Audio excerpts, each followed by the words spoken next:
I wasn't sure why I agreed to it. Maybe it was the way Mike grinned at me or how Sarah rolled her eyes, calling me a chicken.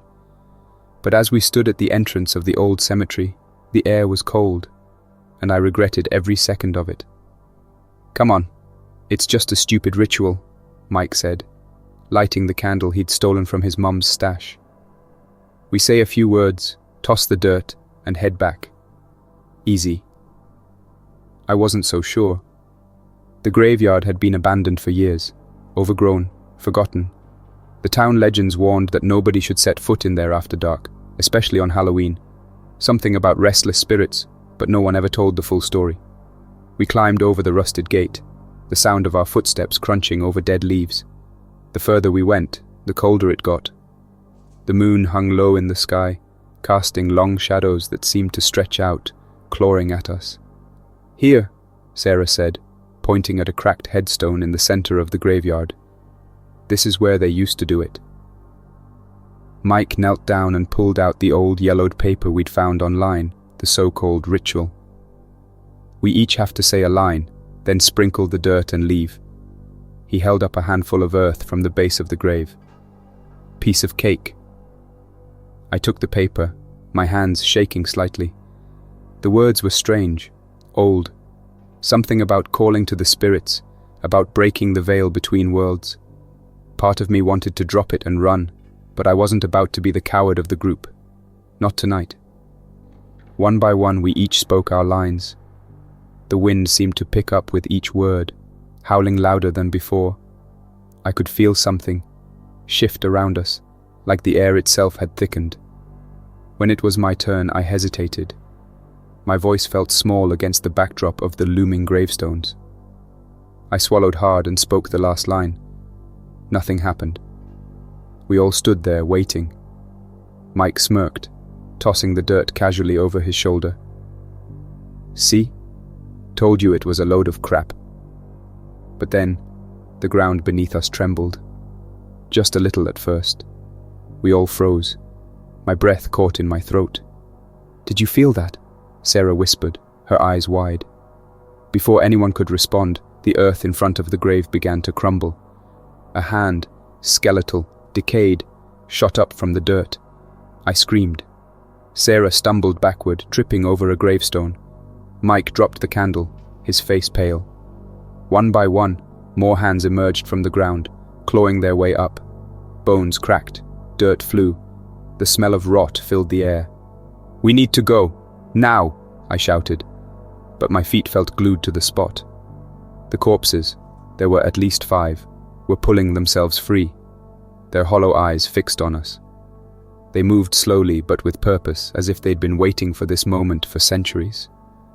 Mike was the first to run. He didn't get far.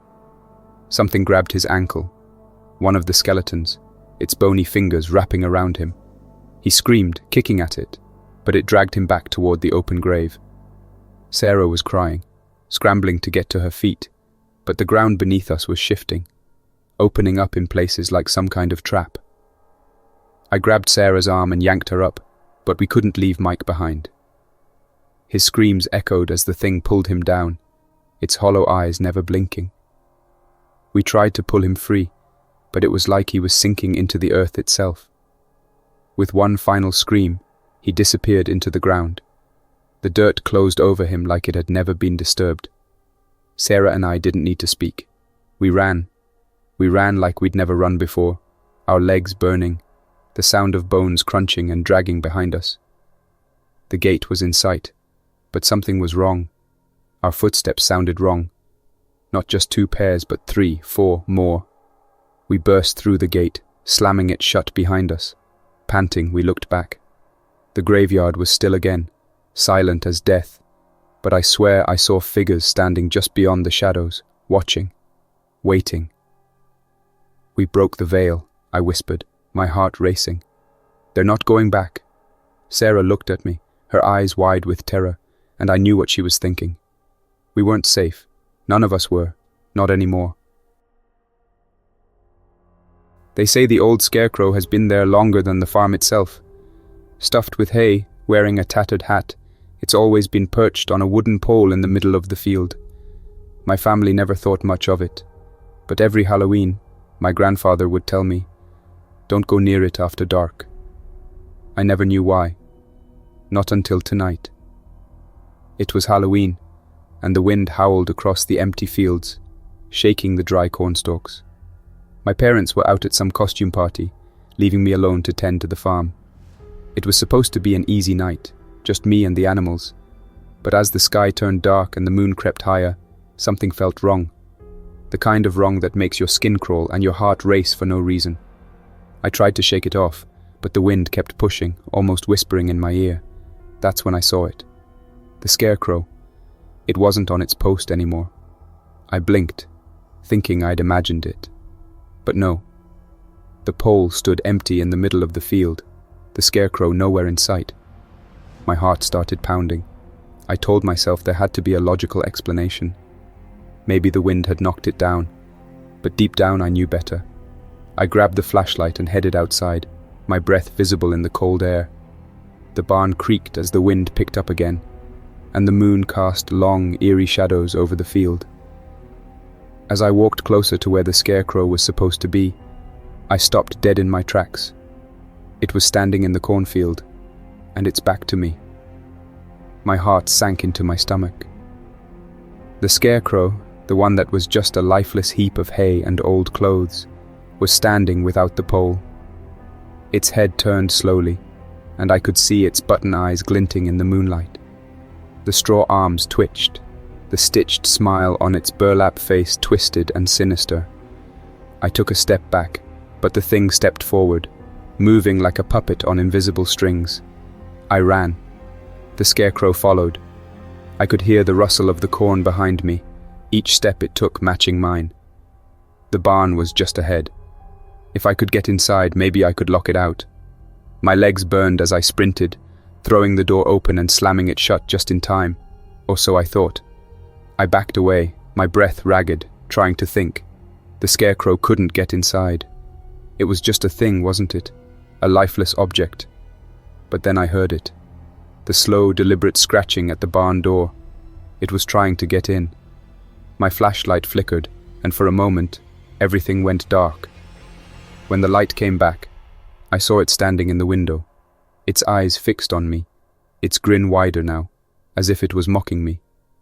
I stumbled backward, knocking over a stack of hay bales. I remembered my grandfather's words. "It wants revenge," he used to say, "for the curse." The curse.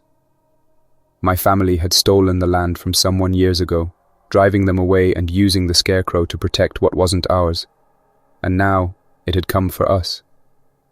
I was the last one here, and it wanted to finish the job. The barn door creaked open, slowly. I had no weapon, nothing to defend myself with. The scarecrow stepped inside, its straw fingers curling, reaching towards me. I backed into the corner, knowing there was no escape. It moved closer, its button eyes never blinking, the air thick with the smell of old hay and decay. And then, just as it reached out for me, everything went still. The wind died, the scarecrow froze, and the sound of my parents' car pulling up broke the eerie silence. The scarecrow turned its head toward the door, its body stiffening, and just like that, it collapsed, lifeless again. Just a pile of old clothes and hay, but I know better now. It's not gone, it's waiting. And next Halloween, I'll be ready, because it won't stop until it gets what it came for. It was just supposed to be a quick stop at the thrift store. I needed a costume for the Halloween party, and I didn't want to spend a fortune on something I'd only wear once. The place was packed, shelves full of plastic masks, tacky capes, and cheap props. But in the back corner, something caught my eye. A mask. It wasn't like the others. This one looked old, handcrafted. It was made of cracked leather, stitched together with thick black thread. Its hollow eyes seemed to stare right at me, and the wide, twisted grin stretched unnaturally across its face. There was something about it, something dark but irresistible. I had to have it. I grabbed it off the shelf and made my way to the register. The old woman behind the counter eyed the mask with a look that made me uneasy. "Are you sure you want that one?" she asked, her voice low and gravelly. I nodded, shrugging off her concern. "Yeah, it's perfect." She said nothing more, just rang me up and handed it over with a shaky hand. As I walked out, I could have sworn I heard her mutter something under her breath, but I didn't care. I had a party to get to. When I got home, I couldn't wait to try it on. I stood in front of the mirror, holding the mask in my hands. It felt heavier than it should, and the leather was cool against my skin. I slipped it over my face, adjusting the straps. Then, something strange happened. For a moment, everything went dark. I could hear my heartbeat in my ears, pounding louder and louder. When I opened my eyes, the reflection in the mirror wasn't mine. It was me, but twisted. My eyes looked wild, feral, and the grin on my face was just like the one on the mask, wide, unnatural, menacing. My body felt tense, filled with a kind of energy I'd never experienced before. I wanted to tear something apart. I wanted to hurt someone. The urge was overwhelming. I ripped the mask off, gasping for air, my hands trembling. What the hell was that? I tossed it onto the bed, backing away like it might jump at me. But there it was, just lying there, lifeless. I told myself I was just imagining things, that maybe the mask was too tight or something. But deep down, I knew better. Something was wrong. I should have left it. I should have thrown it away, burned it even. But instead, I took it with me to the party. When I arrived, the usual chaos was in full swing. People in costumes, loud music, drinks everywhere. I put on the mask, ignoring the nagging feeling in the back of my mind. I told myself it was just a costume, nothing more. But as soon as the mask touched my face again, that feeling returned, stronger this time. My vision blurred and everything around me seemed to slow down. The laughter, the music, the voices, it all faded into a dull hum. And then, the rage hit. I don't remember much after that, just flashes, faces, screams, blood, my hands moving, striking, tearing. I felt unstoppable, consumed by the need to hurt, to destroy. People tried to stop me, but they couldn't. I was too strong, too fast. Every punch, every swing felt like a release, like I was giving in to something deep inside me that had been waiting for this moment. When I finally came to, the mask was gone. But the damage was done. I stood in the middle of the room, surrounded by shattered furniture, bloodstains, and the terrified faces of my friends. Some were on the floor, groaning in pain. Others looked at me like I was a monster. And maybe I was. I ran out of there, tearing through the night until I reached my house. I collapsed on the floor, gasping for breath. The mask was there, waiting for me on the bed, just as twisted and sinister as before. I couldn't bring myself to touch it again, but I knew it wasn't done with me. It was cursed. I was sure of it now.